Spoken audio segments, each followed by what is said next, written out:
이 열왕기 하 같은 경우에는 지금 여호 아까 우리가 첫 번째 누구였죠? 여호사밧 왕의 그 스토리가 끝나고 그 교훈은 뭐였습니까? 여호사밧 왕은 하나님의 말씀을 따랐고 율법을 지켰고 또 바알과 아세라를 뭐 이렇게 처리했고 굉장히 다 잘했고 그래서 하나님께 복을 받고 나라가 부국하게 되고 강명하게 되었지만 결정적인 실수는 뭐였냐면은 그 사람이 거짓과 연합했다. 북이스라엘 그러니까 아합 왕조와 연합을 하면서 그 사람이 어떤 인생에서 좀 큰 잘못을 사실은 하게 된 거죠. 이제 그걸 통해서 열왕기가 뒤로 가면은 그 사람이 죽게 돼요. 결국에는 그 예후라고 하는 북이스라엘 장군이 하나님 기름 부으심을 받고 그러니까 이제 아합 가문을 멸하라고 하는 심판이 떨어졌을 때 또 어중간하게 끼어 있다가 이 사람도 죽게 되는 아주 안타까운 그런 스토리가 있고요.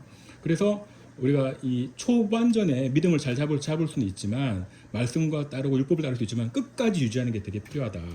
그래서 저는 항상 강조하는 게 이 말씀을 내가 은혜 받을 때 있지. 아, 이때 은혜 받았어. 그래서 그때 붙잡으면 다 누구나 다 붙잡을 수 있어요. 은혜 받을 때는. 근데 이거를 내가 정말 인생의 어떤 고정적으로 하나님께서 그 이스라엘에게도 약속했듯이 면제년 초막절에는 항상 말씀을 읽어라. 이스라엘 같은 경우에는 우리로 치면 가을 때에 초막을 지어놓고 말씀을 이제 주야로 보는 게 훈련이 되어 있고 또 뭐 다른 일반 삶에서도 말씀 많이 봐요. 근데 그만큼 우리 생명의 말씀의 줄을 놓치면 안 된다라고 하는 좀 교훈이 있고요. 열왕기 하로 들어가 보면 여기서 우리가 특별히 엘리사에 대한 사역을 우리가 엘리야와 엘리사에 대한 사역을 우리가 볼 수가 있는 건데 특별히 이제 엘리사를 통해서 9가지 축복, 9가지 기적을 이제 이루시는 걸 우리가 볼 수가 있죠. 그래서 엘리사 첫 번째 기적이 뭡니까? 엘리사를 통한 기적. 첫 번째가 그 선지생도 가정. 정말 먹을 게 떨어지고 그 다음에 정말 생활고에 시달리는 선지생도 빚에 시달리는 가정에 하나님께서 기름이 넘쳐나게 하는 그런 선물을 통해 가서 물질적인 복을 받는 어떤 빚을 탕감받고 볼 수 있고 두 번째 기적은 뭐였습니까? 수냄 여자 집에 그죠? 이 수냄 여자는 특별히 이제 그 아이가 없었는데 또 아이도 얻게 되고 근데 죽었다가 아이가 다시 이제 엘리사를 통해서 살아나는 부활과 생명의 은혜를 받는 걸 될 수가 있어요.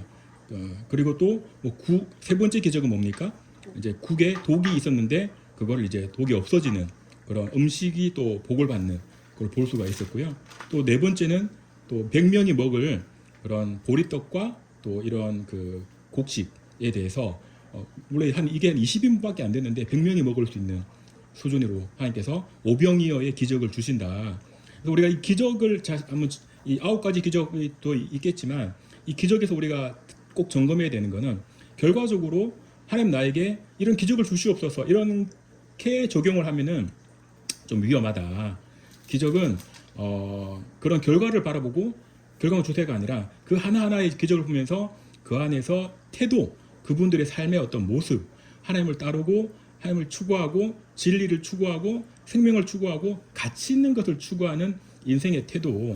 사람은 이 인생을 가치 있는 인생을 살 것이냐 아니면은 덜 가치 있는 인생을 자극적인 인생을 살 것이냐를 우리 보통 선택할 때 대부분은 그래요. 대부분은 별로 가치 없고 자극적인 걸 추구하면서 살아가는 게 대부분입니다. 우리 아이들한테 먹을 걸 주면 달달한 거 먹죠. 그 다음에 좀 몸에 좋다고 하는 건 애들이 안 먹어. 엄마가 야채 먹어라, 채소 먹으라면 안 먹어. 그냥 사탕, 마시멜로 이런 거 먹고 이빨 상하고 애들은 또 그거 먹고 몸도 안 좋아지고. 중요한 건 뭐다? 진짜 가치 있는 걸 우리가 선택하고 살아가는 훈련이 필요하다. 그러니까 인생의 복을 받는 건 뭐냐? 축복받는 건 뭐냐? 내가 생각할 때 가치 있는 거를 버리고 하나님이 주시는 가치를 붙들자. 그게 우리가 창세기의 가치죠. 창조의 가치가 창세기 1장 1절부터 시작해가지고 쭉 보면 하나님이 선하다고 하는 거, 하나님께서 보시기 좋다고 하는 거, 하나님께서 기뻐하시는 거, 그런 가치를 우리가 선택하고 추구할 때 인생을 하나님의 결에 맞게 살아갈 수가 있다. 여호와의 결에 천국의 결에 맞게 살아갈 수가 있다. 그러니까 이 땅은 우리가 영혼의 그릇을 준비하는 시간이에요. 이렇게 갑자기 내가 믿음이 한 번에 갑자기 생겨나는 것도 드문 일이고 그렇다고 내가 죽을 때 그럼 예수님 믿어서 나는 천국 가야지 얌체 같은 마음을 갖는다면 거의 불가능한 겁니다. 그걸 살면서 순간순간 선택에 하루에도 몇십 번의 선택이 있을 때 하루에도 뭐 몇백 번의 선택이 있을 수도 있겠죠, 많게는. 그 선택에 있을 때마다 어떤 훈련이, 성경적인 훈련이 돼야 되는 거예요. 그러니까 성경적 축복의 원리가 내 선택의 시스템 안에 들어가 녹아져 있어야 돼요. 그걸 우리가 이 통독이라고 하는 이 성경을 살펴보고 고찰하고 구약 전체와 신약 전체를 앞으로 살펴보면서 우리 삶에 녹아져 들어갈 수 있도록 나를 계속 또 단련하고 또 나를 계속 이렇게 훈련할 필요가 있다는 겁니다. 그래서 이 지금 앞에 보다 내가 축복에서 축복의 결과를 추구하는 것보다 축복의 과정, 이 축복을 담는 그릇, 그분의 영혼의 그릇이 되게 중요하더라. 그래서 축복을 잘 적용해야 되겠다라고 하는 게 중간에 제가 점검해 드리는 거고, 다섯 번째 기적은 뭡니까? 나만 장군의 치유. 정말 평생의 숙제, 과제, 아무도 치료할 수 없는 불치병을 정말 순종을 통해서, 또 어찌 보면 이 아이의 소리를 들은 거죠. 뭐 엄청난 의사와 그 당시 최고의 어떤 사람의 이야기를 들은 게 아니라 좀 뭐 가짜는 한 아이였지만 그 아이가 주는 정보를 듣고 이스라엘에 그런 선지자가 있다면 한번 찾아가서 봐야 되겠다라고 하는 그런 이제 마음의 결단을 하게 된 거고, 그게 자기 인생을 다 해결을 받을 수 있는 그런 또 그 과정이 되었던 거고요. 그러니까 나만 장군 치유. 여섯 번째 기적이 뭡니까?